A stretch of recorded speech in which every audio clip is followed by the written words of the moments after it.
للمرة الثانية بكرم مهرجان الزمن الجميل ببيروت مجموعة من الفنانين يلي تركوا بصمة عند الجمهور العربي بأعمالهم يلي قدموها من سنوات طويلة، ويلي البعض منهم لحد هلأ عم بيقدموا أعمال فنية. هيدي الفكرة كبرت وصارت هلأ الناس عم يستنوا سنة عن سنة عن المهرجان هيدي، ولهيك كان هالمهرجان هالسنة أضخم، وتكرم فنانين لهم معزة خاصة بقلوب الناس وارتبطت أسمائهم بالزمن الجميل. فالذي يكرم الآن مش الشخص المتواضع، الزمن الجميل. فمين منا ما بيتذكر مسلسل ألو حياتي يلي جمعوا بالممثلة راحلة هند أبي اللمع.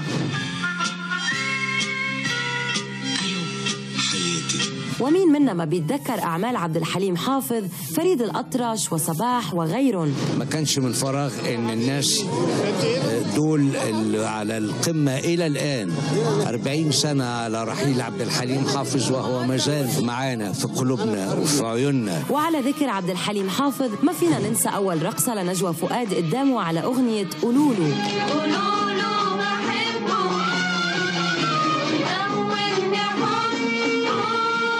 ببحور الغريقة بعيون جريئة بعيون جريئة.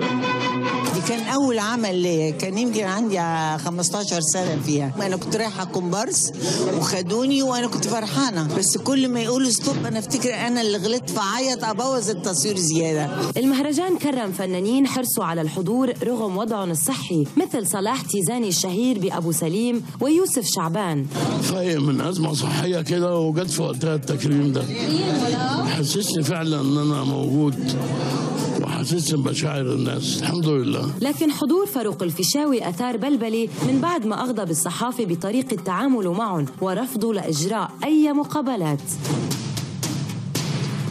ومش بس فاروق الفيشاوي، كمان لبلبة كانت موجودة بالمهرجان ولكنها رفضت انها تعطي اي لقاءات صحفية.